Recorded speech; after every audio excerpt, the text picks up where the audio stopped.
Póngase de pie para mayor reverencia a la palabra del Señor. Hermanos, hoy estamos celebrando el día de bueno, no es el día exactamente de la independencia, pero conmemoramos la independencia de este país. Hermano, como usted sabrá, para que un país sea independiente de una monarquía, tuvo que haber una guerra, tuvo que haber derramamiento de sangre, tuvo que existir un sacrificio de parte de aquellos que creían en ese proyecto. Hermano, para que usted viva en este país libremente, entre comillas, amén, porque no nos libramos de los impuestos y de la renta, ¿verdad? Hermano, tuvo que haber un sacrificio grande. Al igual que la Biblia que usted tiene en sus manos, tuvieron que morir hombres y mujeres por proteger ese texto. Y Dios ha guardado las escrituras hasta el día de ahora y las seguirá guardando, porque a través de ellas se edifica el Señor. Amén. Muy bien, dicho esto, significa de que hubo sufrimiento. Hermano, este país sigue teniendo sufrimientos a pesar de que es un país libre. ¿Por qué? Porque manda a su ejército a otros lugares a la guerra.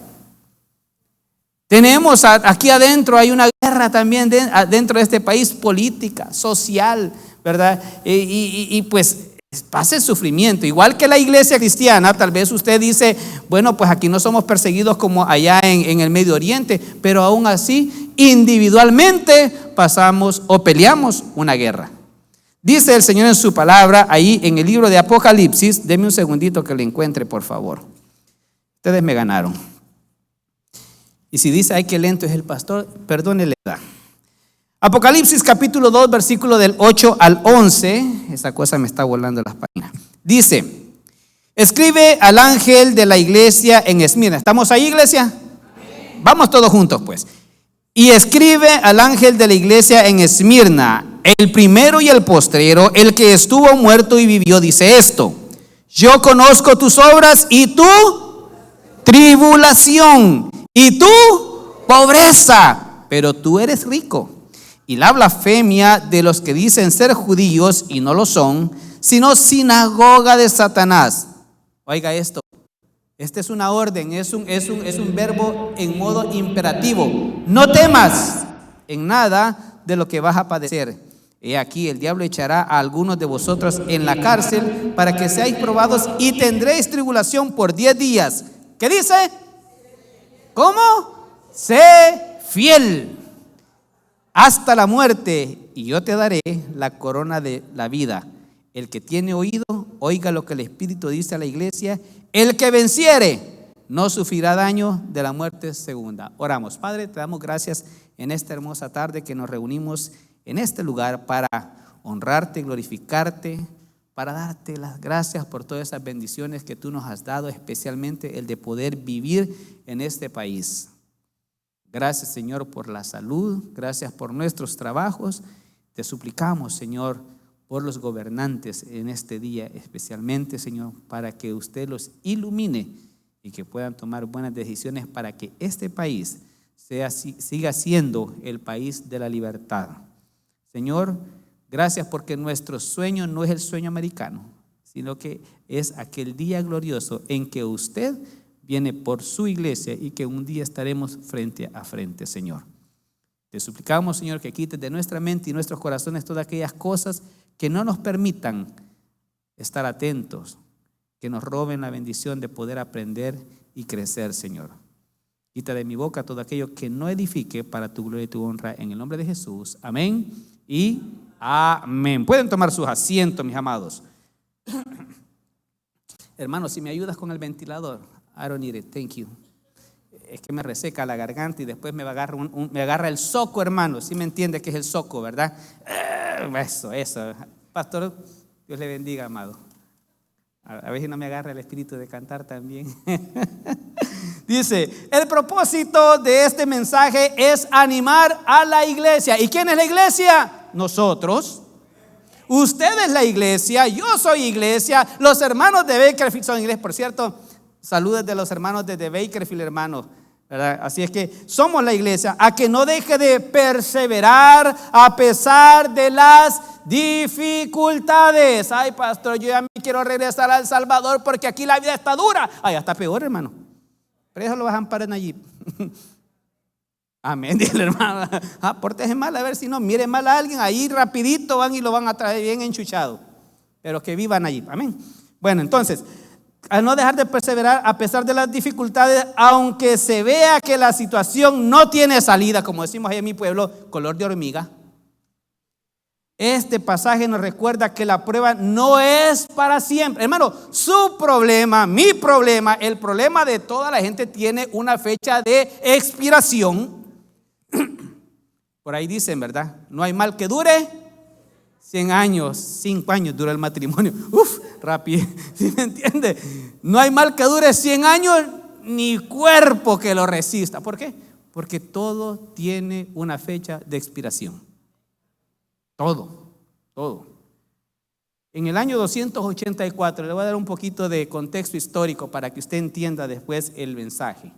En el año 284 después de Cristo, subió al trono uno de los hombres más sanguinarios de la historia del Imperio Romano. Su nombre es Diocleciano. Si bien es cierto que siempre hubo persecución durante los primeros 200 años en el Evangelio, con este señor fue lo peor. Algo así como el anterior presidente que tuvimos hace 10 años atrás, ¿verdad? Persecución, perdón, se me salió. Y si se enoja, pues sorry. Entonces, persecución, hermano. Y muchos de nosotros salimos de nuestro país porque hubo persecución. Le iban a cobrar renta. Hermano, así fue también en ese tiempo. Hermano, los cristianos los envolvían en pieles de animales, los tiraban a los circos para que los perros los mordieran. Los usaban de antorcha para iluminar las calles. Los tiraban a los... Hermano, esa famosa frase, Dios tiene un plan maravilloso para tu vida. Hermano, dígaselo a ellos. Dígaselos a ellos. ¿Sabe por qué? Porque ellos sufrieron verdaderamente por la expansión del Evangelio. Entonces, de acuerdo con el registro histórico, desde Nerón hasta Diocleciano hubo 10 grandes tribulaciones y la peor de todas la encabeza el emperador Diocleciano. Oiga esto, trató de borrar la escritura, toda copia que salió de la Biblia, en aquellos tiempos de todos los textos sagrados, el Antiguo Testamento y parte del Nuevo Testamento, trataron de borrarlo. Pero la Biblia dice que cuando abundó el pecado, sobreabundó la gracia. ¿Sabía que en ese tiempo salieron más copias en diferentes idiomas? Salieron en árabe, salieron en armenio, salieron en otro tipo de lenguaje. Y la Biblia no desapareció porque la palabra de Dios es eterna. Los cristianos, hermanos, eran llevados a los anfiteatros romanos para ser devorados por los leones. Se cree que cerca de 5 millones de creyentes fueron torturados por causa del testimonio de Jesucristo. Y una de las características de esta época fue el incremento de las escrituras. En árabe, en persa, en armenio. Ahí es donde salió también la famosa Biblia Vulgata, escrita en el idioma latín, que es la que ocupa la Iglesia Católica. Mientras más se diseminaba la escritura, las personas más la usaban aún frente a la persecución. La iglesia creció. Hermano, la iglesia que es perseguida crece. Crece. La iglesia ahorita, en este momento, la iglesia perseguida es la que está en China. Es la iglesia más grande que hay. Los hermanos se esconden para poder adorar. Hay un predicador bautista del sur que se llama David Platt, que tiene un libro que se llama Radicales, y él nos cuenta cuando fue de misionero a China. Hermano, es horrible. Aquí nos hubiera metido preso a todos. No, hay grupitos y de repente hay un salón oscuro y lo llevaron a él porque él iba a dar la conferencia y de repente entró al cuarto oscuro y con una velita, encendió y comenzó a ver. Todos los cristianos chinos estaban ahí y la iglesia perseguida. Esmirna es una ciudad muy importante, así como la ciudad donde vivimos. Los Ángeles es una ciudad muy importante. Una ciudad muy importante del Imperio Romano que se le consideraba como el puerto de Asia, pues tenía todas esas facilidades. Estaba ubicada a 40 kilómetros de Éfeso. La iglesia de esta ciudad luchaba con 2 grandes cosas: una población opuesta al cristianismo que era leal a Roma y una población judía también que era leal a Roma, o sea, de todos lados. la persecución y el sufrimiento era inevitable en un ambiente hostil como este. ¿Cómo podemos sobrevivir a un ambiente como este manteniendo nuestra fe? ¿Cómo podemos? ¿Qué es la verdadera riqueza? ¿Por qué muchas personas que tienen pocos bienes están serenos, están tranquilos, mientras que los que tienen en abundancia están padeciendo o sus vidas son miserables, no son felices, no encuentran sentido a su vida, son individuos frustrados? Veamos entonces qué sucedió en una iglesia sufriente. Vamos al versículo 8. Dice: y escribe al ángel de la iglesia en Esmirna, el primero y el postrero, el que estuvo muerto y vivió, dice esto. Número 1, una iglesia sufriente se identifica con Cristo. Hermanos, la palabra Esmirna es una palabra que significa mirra. Mirra es uno de esas especies aromáticas con las que embalsaman o preparan los cuerpos. Entonces, su nombre tiene que ver con el sufrimiento y la muerte. La lealtad a Roma fue grande y el culto a César era practicado y hasta obligado. Y por esta razón, Cristo dice: el primero y el último. No hay nadie ni antes ni después de él. Aquí el emperador no valía. Y cuando la gente salía a evangelizar y predicar, lo primero, ¿y usted? Sí. ¿Y quién es el rey? Cristo. Y por eso lo metían preso. Por eso se lo llevaban a la cárcel. Y de este versículo vamos a aprender dos cosas. Primeramente, la eternidad de Cristo. Él es eterno. No hay nadie antes de Él y después de Él. Él es el principio y el fin, el alfa y la omega. Hermano, esta es doctrina básica. Es algo que todo cristiano tenemos que reconocer. ¿Quién es tu principio? Cristo. ¿Y quién es tu final? Cristo. Jesús es eterno. Él es el que fue, el que es y el que será para siempre. Nosotros como iglesia debemos de reconocer el señorío de Cristo. Debemos de reconocer quién es el Rey, quién es el Señor, quién es el que más. Hermano, solo Cristo. Hay momentos que nosotros llegamos a un punto en nuestra vida, mejor dicho, de que decimos: aquí solo Dios. Aquí solo Dios. ¿Por qué? Porque reconocemos que Él es el único. Y aquí la pregunta para la iglesia de hoy es: ¿cuánto sufres por Cristo? ¿Cuánto padecemos por Cristo? ¿Cuánto sacrificamos por Cristo?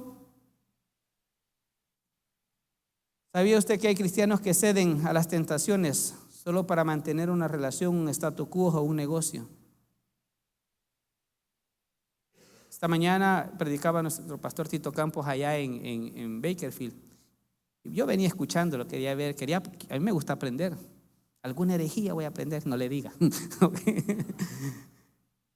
¿Usted ha oído ese corito? He decidido seguir a Cristo. ¿Cómo va el pastor? Es que él es el del espíritu del cantante. He decidido seguir a Cristo, ¿verdad que sí? Y decía el pastor que ese corito fue hecho, fue escrito, fue inspirado en el momento de que unos musulmanes asaltaron una caravana cristiana. Y ustedes son cristianos, sí, renieguen, blasfemen. Y el hijo le dijo al papá: ¿y qué hacemos? Yo he decidido seguir a Cristo. Hermano, ¿cuántos de nosotros hemos decidido seguir a Cristo a la manera que la Biblia lo dice? Porque es fácil seguirlo a mi manera. Es fácil decir: no, pues yo soy cristiano, pero hoy no tengo ganas de ir al culto. Dígale a su patrón. Dígale: ay, yo hoy no quiero ir a trabajar, pero me va a pagar el día. Ajá. Hasta el séptimo le va a quitar. Entonces, lo primero que aprendemos es la eternidad de Cristo. Él es eterno. Segunda cosa que vamos a aprender de este versículo son los sufrimientos de la pasión de Cristo y su gloriosa resurrección. Dice: el que estuvo muerto y vivo. Hermano, la iglesia sufriente se identifica con el sufrimiento y la resurrección de Cristo. ¿Cuántos van a resucitar? Ay, hermanos, algunos no tienen fe que van a resucitar. ¿Cuántos van a resucitar? Amén, hermano. Y usted, si se muere, yo me levanto con el Señor. Y no dice la Biblia, pues: yo sé que mi Redentor vive, y aunque mi carne esté deshecha, con mis ojos lo he de ver. Gloria a Dios. ¿Sabe cuál es el problema? Que como eso tiene un precio, que se llama sufrimiento, a veces no queremos pagarlo. ¿Alguien ha oído hablar de Facundo Cabral? Ya que sí, va. Igual que los Buques, los Johnny, todo eso, va. Dice Facundo Cabral en una de sus composiciones: solo lo barato se compra con el dinero. Ahí póngale lo que se quiera. Póngale lo que se quiera. Porque lo que realmente tiene un gran valor no lo compra el dinero. Y la vida eterna no se compra con dinero. La resurrección no se compra con dinero. Eso se compró con la sangre poderosa de nuestro Señor Jesucristo. Gloria a Dios. Jesús sufrió. La iglesia sufre también. Hermanos, en Medio Oriente, en África, están matando a los cristianos. Y nosotros a veces perdemos el tiempo en, ay, hoy estoy cansado y no voy a ir. Hermano, hay gente que quisiera tener la libertad que usted y yo tenemos para congregarnos, para servir, para evangelizar, para hacer esto, para hacer aquello, para celebrar, hermano, no lo tienen. La iglesia sufre también. Aunque usted no vea una persecución como la de Diocleciano, la iglesia sigue sufriendo en muchas partes del mundo. Gloria a Dios, porque estamos en un país donde tenemos libre culto, libre religión. ¿Sabe usted que está en una iglesia del diablo? Hay una allá por aquellos lados del estado del este.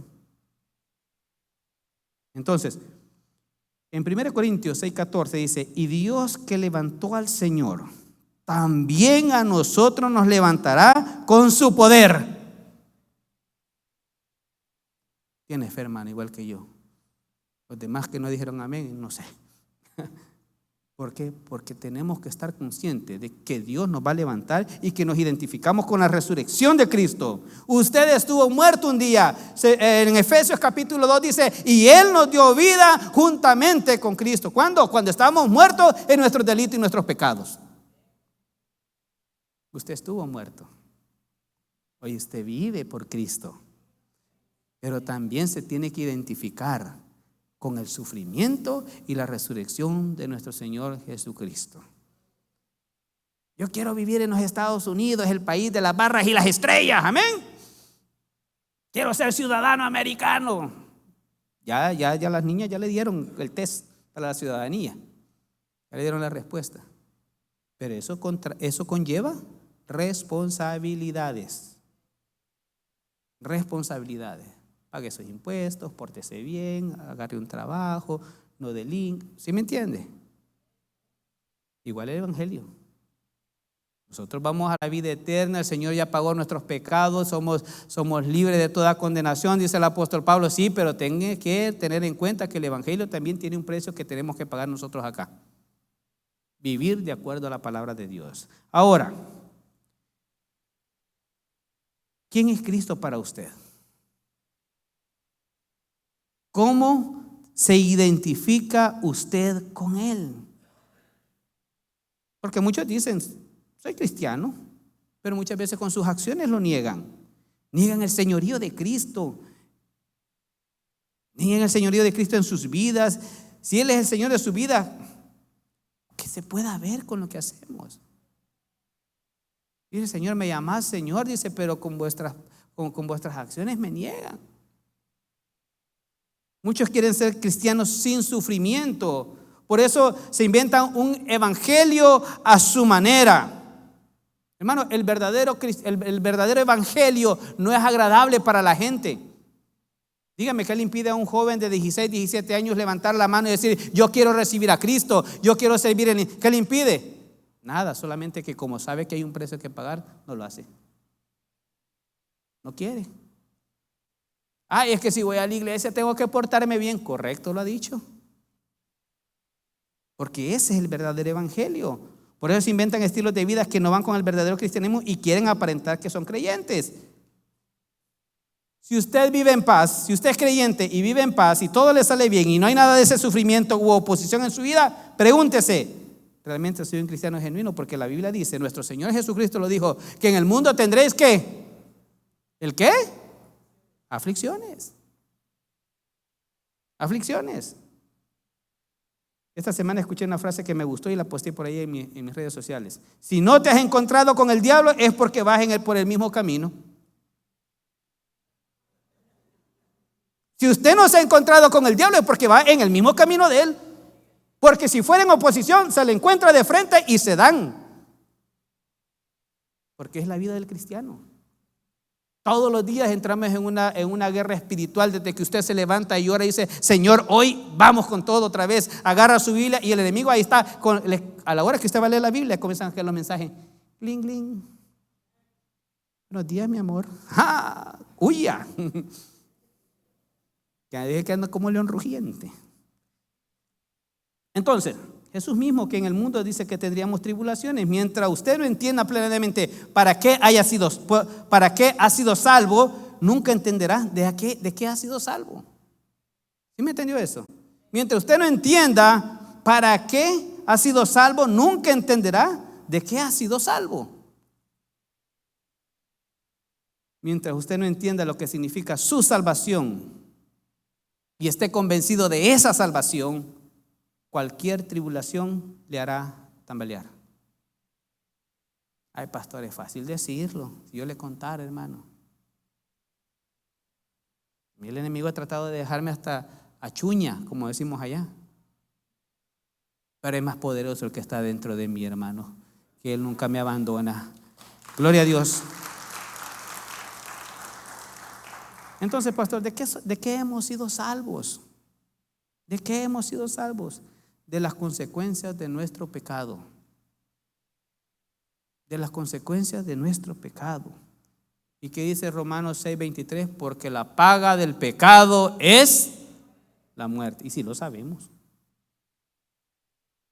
Y la muerte significa separación. Por cuanto todos pecaron, están destituidos de la gloria de Dios, lejos de Dios. Sí, el que muere en sus pecados, en delitos y pecados, sí va a resucitar, hermano. Y le van a dar un cuerpo nuevo para que aguante el infierno toda la eternidad. Ay, pastor, no los asuste. A veces no los asuste no lo estoy asustando, le estoy diciendo que así es. Así lo dice la Biblia. Si lo compara, hermano, el sufrimiento que pasamos en esta tierra, todos sufrimos, hermano, de alguna manera sufrimos emocionalmente, espiritualmente, sentimentalmente, financieramente, que es lo que más, ay, ¿dónde se fue el dinero del cheque, verdad? Allá lo tiene el rentero ahorita, ¿dónde va? Ni modo. Todos sufrimos de alguna manera. Sin embargo, este sufrimiento es temporal. Es temporal. Este sufrimiento no es para toda, algún día se va a terminar. Fíjese que mi mamá acaba de cumplir años, como unos 64 años más o menos. Y ella dice que tiene un ahorrito, te tengo una herencia, me dice. Y yo tengo otro hermano. Yo le dije: mamá, le dije, si vas a dejar esa herencia, déjamela a mí solito. Ay, el pastor, hermano, mi otro hermano está preso haciendo vida. ¿Y cómo le van a dar herencia a él? Es lógico, ¿verdad? Pero está el esposo. Y me le quedo. Y lo veo. O si no, pues deja todo escrito, ¿verdad? Las deudas para él y la ganancia para mi hijo. Amén. Y si no, la otra alternativa es que te la gastes en vida. Disfrutarla, comprate lo que tú quieras, ¿sabe por qué? Porque cuando se muera nada se va a llevar.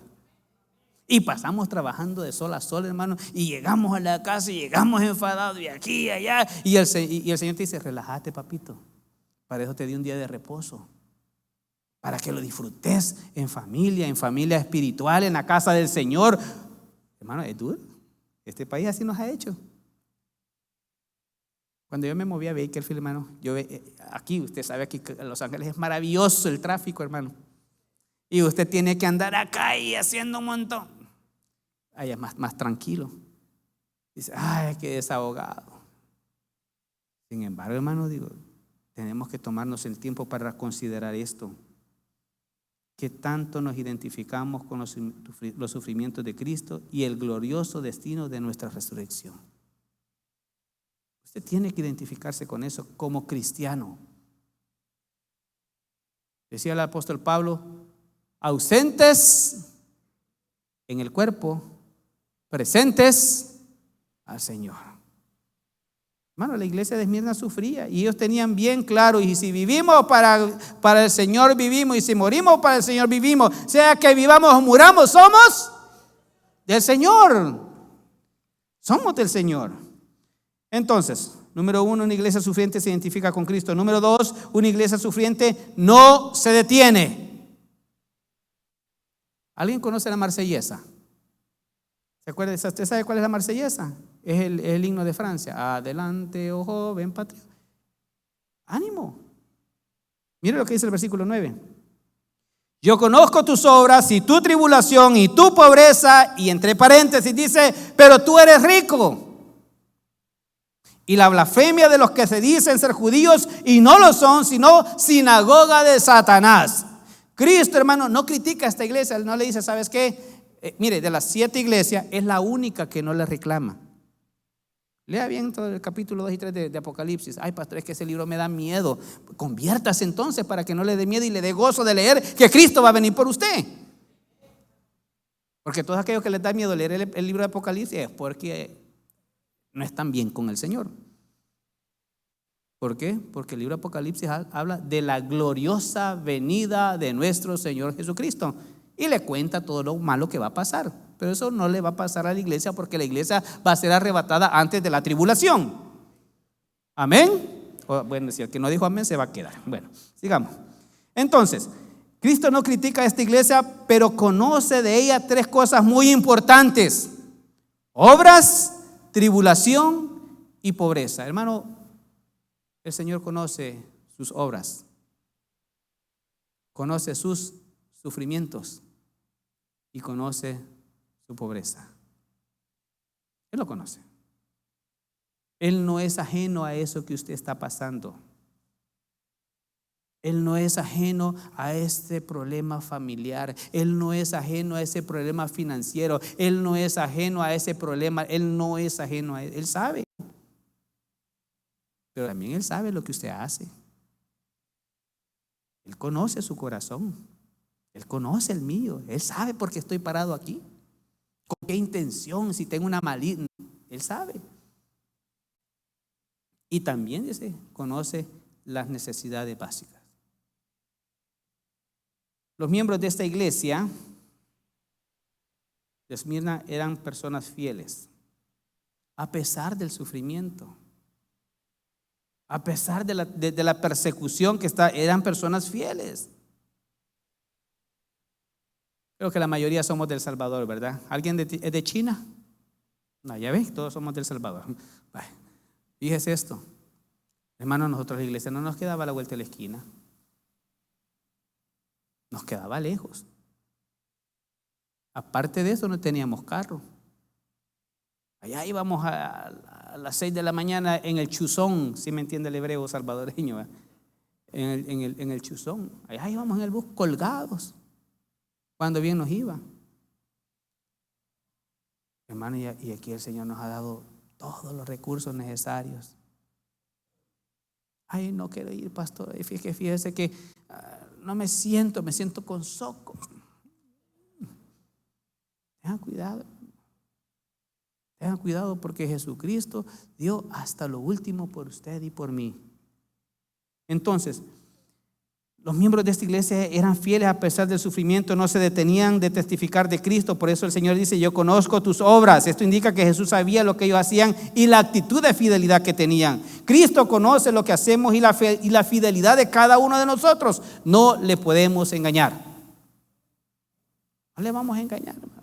Él lo sabe todo. ¿Sabe lo que hacemos a veces cuando nos pasamos de sin pena, por decirlo un poquito bonito? Usted me entiende, va. Ay, el Señor sabe. Pues sí, pues lo sabe. ¿Y qué vas a hacer para arreglarlo? Es la pregunta. Él lo sabe. Si Él ya sabe qué es lo que va a hacer mañana, ya sabe lo que va a hacer después del culto de acá. Va a seguir celebrando el 4 de julio en su casa o con los cheros.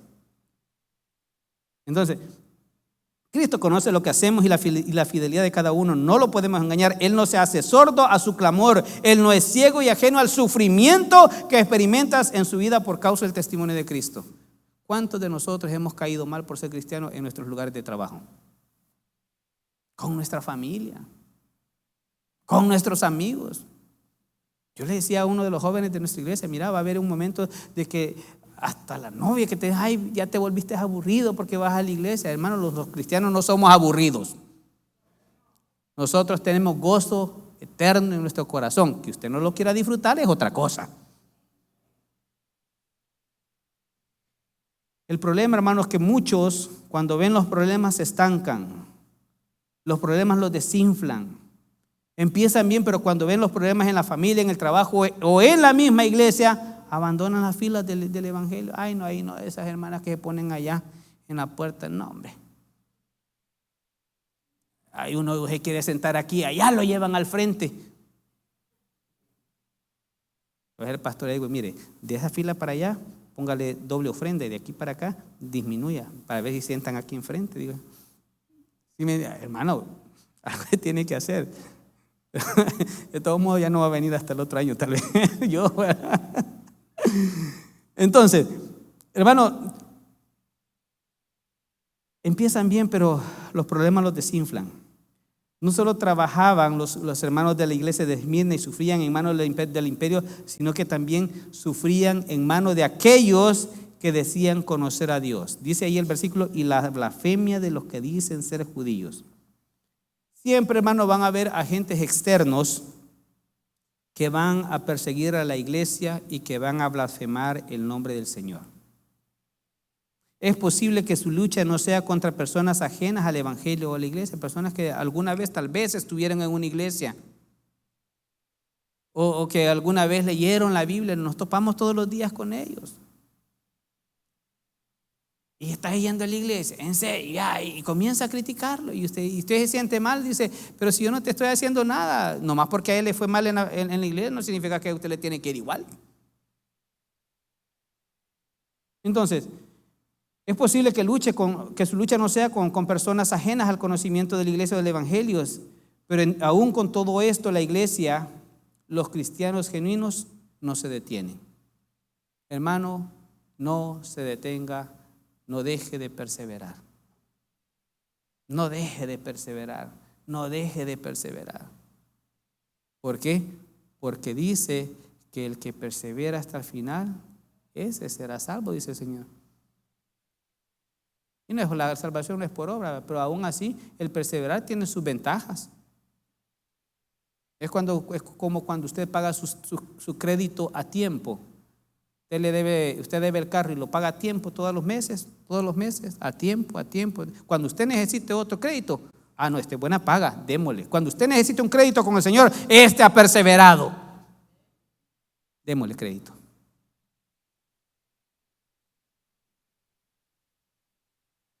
¿Qué le detiene a usted?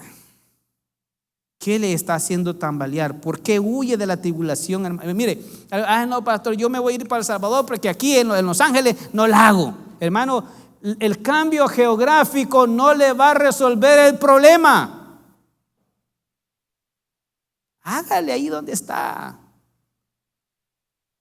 Demuestre que tiene un Dios poderoso, un Dios del imposible. ¿Para qué? Para que el nombre de Él sea glorificado. Dice, cuando eres débil, dice, mi poder se perfecciona en ti. Entonces, ¿qué le está haciendo tan mal? ¿Por qué huye de la tribulación? De todas maneras, oiga esto, y esto traté de anotarlo y con alegrías para que no se me olvide decírselo.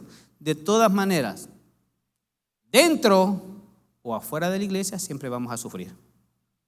La diferencia que dentro de la iglesia, en Cristo, como dice Filipenses 4:13, todo lo puedo en Cristo que me fortalece, tenemos la ventaja de que Él es nuestro ayudador. Él es el que nos ayuda. Tenemos una familia espiritual que está orando. Hermano, yo le agradezco a los hermanos de nuestra iglesia de Hollywood. Ustedes que han orado por este servidor, que han orado por la misión para que crezca, para que me vaya bien, para que me proteja. Hermano, gracias. Gracias, de verdad, porque funciona. Tuve un accidente hace 2 semanas, hermano. Pérdida total. Pérdida total mi carro. Y no venía de vagar, venía con mis 2 hijos de donde mi mamá llevaba cajas de comida para la iglesia y me pegó un carro y me reventó el carro. Pero una noche antes, esa misma noche unos hermanos estaban orando. Por alguna razón Dios les puso, oren por el paso. Funciona. Pero no se desanime. Dice el apóstol Pablo en 2 Timoteo 2:13, tú pues sufre penalidades como buen soldado de Jesucristo. Échele ganas. No se haga para atrás, no se detenga, siga caminando. No se estanque. ¿Qué significa penalidades? Significa sufrir aflicciones, problemas. La iglesia verdadera sufre penalidades como buen soldado. Hermano, cuando la iglesia está predicando un evangelio bíblico, sufre penalidades. De repente le dicen, mire, le vamos a subir la renta. ¿Y cómo así? Mire que hoy el bill vino más caro. Hermano, son penalidades. Y comienza el pastor. ¿Cómo le vamos a hacer ahora, hermano? Colaboré. Son penalidades. ¿Cuál es la penalidad más grande que sufrimos todos, sin excepción, en este país cada fin de mes? Va que sí, ¿verdad? Eso, pastor, es que mire, es duro. Aquí Los Ángeles está caro. Carísimo de París, dijo aquella. Está caro. Entonces, tú pues sufres penalidades como un soldado de Jesucristo. La iglesia verdadera sufre penalidades como un soldado de Cristo. Sufre penalidades emocionales, financieras, pérdidas materiales, pérdida de salud, pérdida de trabajo. Recuerda que nuestra lucha no es contra sangre ni carne, sino contra el enemigo que no quiere ver que el ejército de Jesucristo va caminando, va abriendo camino, va ganando alma, y que está también llevando a otros para que conozcan y sirvan al Señor. Un creyente solitario no va a llegar muy lejos. Necesitamos perseverar todos juntos como iglesia. Y un último, porque el tiempo se fue, versículos 10 y 11. No temas en nada de lo que vas a padecer. Ay, hermano, a veces la gente dice, pastor, para usted es fácil decir eso. ¿Usted por qué no tiene el cáncer que yo tengo? Ay, hermano, si yo le contara, nos ponemos a llorar juntos y tal vez hasta trae un botecito y pues recogerle otra ofrenda, hermano. Pobrecito el padre. Mejor ni le cuento. Pero la Biblia dice, no temas en nada de lo que vas a padecer. Ya nos está avisando, hermanos, de que viene. Pero dice, no tenga miedo. No tema. No se ponga a sufrir antes del tiempo. ¿Sabe cuál es la incertidumbre más grande que hay después de un accidente? ¿Qué va a pasar con la aseguranza? Y usted me va a responder, no me va a pagar. ¿Sabe qué? Dije, Señor, forget it. En tus manos está. Tú me vas a dar las herramientas necesarias para poder hacerla. ¿Por qué? Porque si comenzamos a pensar ese montón de cosas, nos roba la paz. ¿Y cómo, hermano? Perdóneme, pero yo tengo que sentarme a estudiar y a escribir, pero sin paz en la mente, ¿cómo? Por eso dice, no temas de nada de lo que vas a padecer. He aquí, el diablo echará a alguno de vosotros en la cárcel para que seáis probados. Tiene que pasar para si realmente es. Si realmente es. Y tendréis tribulación por 10 días. Sé fiel hasta la muerte y yo te daré la corona de vida. El que tiene oído, oiga lo que el Espíritu dice a la iglesia. El que venciere no sufrirá el daño de la segunda muerte. Hermanos, ¿hay alguien que haya estado en el ejército? Levánteme la mano. ¿Alguien que haya estado en el ejército? Allá el hermano, aquí el hermano del 81, ¿verdad? Me imagino que es el año de nacimiento, hermano. ¿Verdad? ¿Alguien más de este lado? Nadie. Hermanos, ¿en dónde estuvo usted?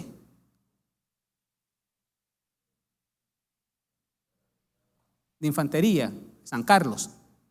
Ese es, ¿verdad? San Carlos. Ahí está, sí lo conozco, me llevaron, no es cierto, nunca me llevaron preso. Hermanos, el Army tiene sus ventajas. Tiene muchas prestaciones en este país, pero también tiene el riesgo de perder su vida. Si usted es del Army de Cristo, va a sufrir, pero sus prestaciones son eternas. Sus prestaciones son para toda la eternidad. No tema de nada de lo que vas a padecer. No se desinfle. Cambie de actitud. Quite esa actitud de derrotado a una actitud victoriosa en Cristo Jesús. Mire, después de mi accidente, hermano, la primera noche, pasé como 2 días medio agüitado porque todavía no me caía el 20. Pero viera cómo funcionan los sermones para podernos ministrar. Sermones, el hermano Toby, hermano. Sale una gran camándula. Échele, dije. Vamos a fortalecer la fe. Pero si usted en vez de escuchar palabra de Dios, escucha a los temerarios, hermano, no la va a hacer, hermano. No la va a hacer. Estoy decepcionado. Más de ese, hermano, que escondan los cuchillos porque va a cortar las venas. No temas de nada de lo que va a padecer. No se desinfle, cambia esa actitud de derrotado a una actitud de victoria en Cristo Jesús. Filipenses 4:13 dice: todo lo puedo en Cristo que me fortalece. Y que no solamente sea una frase bonita que va a poner un marco en una red social, no, que sea una frase que le recuerde que tenemos a un Dios poderoso.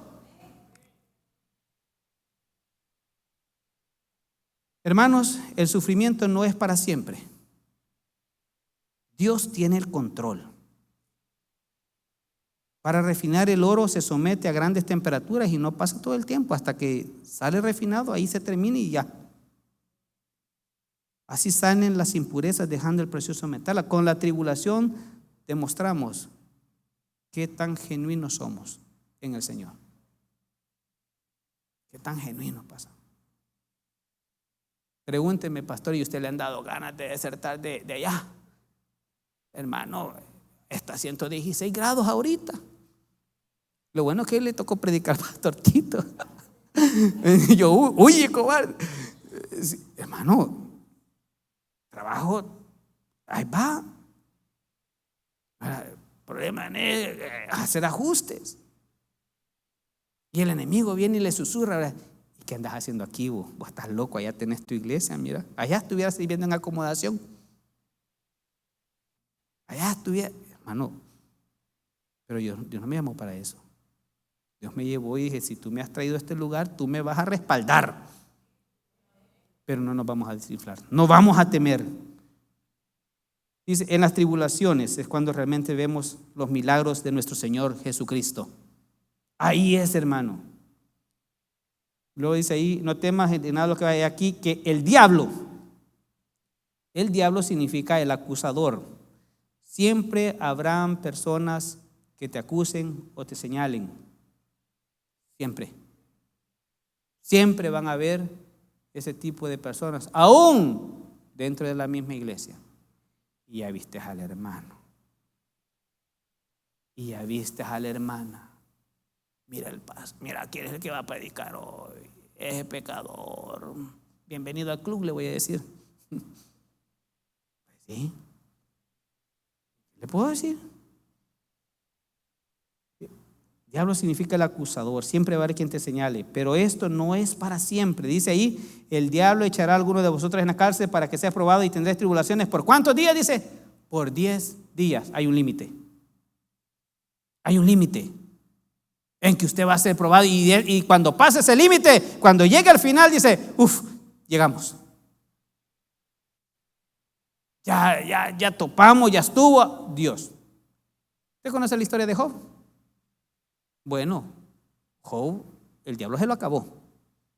Dios le dio permiso, eso sí.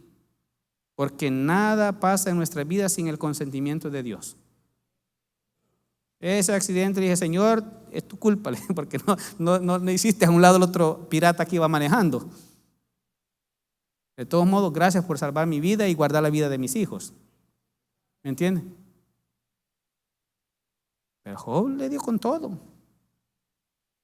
Y eso es lo que me reconforta a mí todos los días.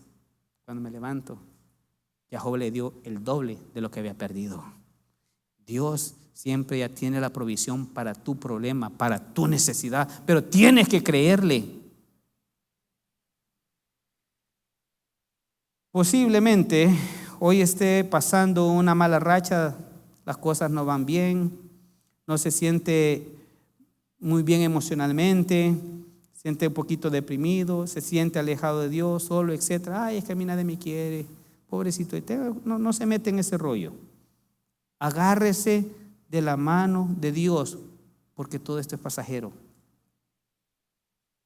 Mire la promesa que Dios le hace a la iglesia de Esmirna. Dice ahí, sé fiel hasta la muerte. No es solo 10 días, no es solamente 10 años que usted tiene que ser fiel, no solamente los días domingos, no, dice sé fiel hasta la muerte. Y tiene la promesa, y dice ahí, y yo te daré la corona de la vida. Hermanos, la corona que Dios nos va a dar no es cualquier corona. En el tiempo, en el contexto histórico de esta narración, los reyes llevaban coronas todo el tiempo. Pero de la corona que está hablando eran las guirnaldas de laurel que le ponían a los atletas que llegaban hasta el final. ¿Alguna vez usted ha corrido el maratón aquí de Los Ángeles? Ay, pastor, y corro nada más a la cocina. Oiga esto. Hermano, aquí no es el que llega primero el ganador. Aquí el ganador son todos aquellos que llegan a la meta. No importa si llegó en el número 1400-829 millón, pero llegó. Y le dan ahí la gran medalla así, ¿verdad? Como que sí es escudo. ¿Por qué? Porque llegó. Porque llegó. El que no llegó no le dan nada. El que no llegó no recibe absolutamente nada. Pero el que llegó, ese sí. La muerte segunda, de acuerdo al contexto, es el infierno. El vencedor no tendrá el horroroso juicio del infierno. Entonces, ¿cómo puede ser un vencedor? Hermano, hoy puedes empezar primeramente identificándote con los sufrimientos de Cristo, no deteniéndote y encontrando consuelo en la palabra de Dios. Y si usted no ha recibido a Cristo como su Señor y Salvador de su vida, usted puede llegar a ser un vencedor abriendo su corazón a Cristo y recibiéndole como Señor y Salvador. Es posible que algunos nos consideren, ay, pobrecitos cristianos, ya les lavaron el cerebro. Hermanos, posiblemente el mundo nos considere pobres, pero en Cristo somos ricos. Sufrimos y tenemos que ser fieles hasta la muerte porque también hay recompensa por eso. En el año 155 después de Cristo, el obispo de la iglesia de Esmirna, que se llamaba Policarpo, a la edad de 86 años fue sentenciado a morir en la hoguera. Si usted con un cohete ya anda llorando porque se quemó, imagínese este señor que lo iban a quemar. Y le dijeron que tenía que blasfemar. Y él dijo, ¿verdad? ¿Cómo puedo blasfemar de mi rey que me salvó? Quiera Dios, hermanos, que nosotros también tengamos esa actitud de ser fieles hasta la muerte. Denle un fortísimo aplauso a nuestro Señor en esta hora. Padre, te damos gracias en esta hora por tu palabra. Gracias, Señor amado, porque nos has hablado a través de ella. Y que como iglesia, Señor, sabemos que vamos a pasar dificultades. Como iglesia sabemos que vamos a tener esas tribulaciones, Señor, de forma corporativa y también de forma individual, Señor. Señor, esta tarde yo te suplico por cada uno de aquellos que de alguna manera está pasando un sufrimiento emocional, espiritual, financiero, trabajo, familiar, de salud, Señor, legal, de inmigración, lo que sea, Señor. Para que tú le recuerdes, mi Dios, de que no es para siempre el sufrimiento. Y lo que suceda cuando salga de allí es porque usted tiene algo bueno o mejor para cada uno de ellos. Solo créale al Señor. Créale que Él siempre quiere lo mejor para nosotros. Dijo Jesucristo: si vosotros, siendo padres malos, dan buenas dádivas a vuestros hijos, ¿cómo no lo es más mi Padre Celestial que da el Espíritu a todo aquel que lo pide? Dice. Él siempre tiene una buena provisión, una salida para nuestra necesidad, para esa enfermedad, para esa escasez. Pero hermano, tiene que pasar el proceso también. Y ese proceso es el que va a determinar si usted va a salir victorioso o se va a quedar estancado. Señor, te suplico para que cada uno de los que estamos aquí, Señor, y los que están oyendo a través de las redes sociales, también puedan perseverar, caminar, empujar, a no quedarse. Y también quiero hablar por aquellos que en este día aún no te han recibido como Señor y Salvador de sus vidas. Yo quiero invitarte, hermano, si tú estás en este lugar y aún no has recibido a Jesús como Señor y Salvador de tu vida, que este día lo recibas. No te voy a hacer que pases aquí al frente ni que te pongas de pie, sino que ahí donde estás puedas hacer una pequeña oración conmigo, pero de fe. Una oración que le digas al Señor con tu corazón. Y tú que estás en las redes sociales y que aún no la has recibido, repite conmigo esta oración: Señor Jesús, yo te recibo hoy como mi único y suficiente Salvador personal. Creo que eres Dios y que moriste en la cruz por mis pecados y que resucitaste al tercer día. Perdóname, Señor, porque soy pecador. Y gracias le doy al Padre por enviar al Hijo a morir en mi lugar. Gracias, Jesús, por salvar mi alma el día de hoy. Padre, te doy gracias por aquellos que en este día hicieron esa oración y que lo han hecho con el corazón y con una actitud de arrepentimiento, Señor, reconociendo sus pecados delante de ti. Te suplico que inscribas sus nombres en el libro de la Biblia, de la vida, y que un día también puedan dar testimonio público de que tú eres el Rey y Señor de sus vidas a través del bautismo. En el nombre de Jesús, amén y amén. Denle un fortísimo aplauso a nuestro Señor, hermanos.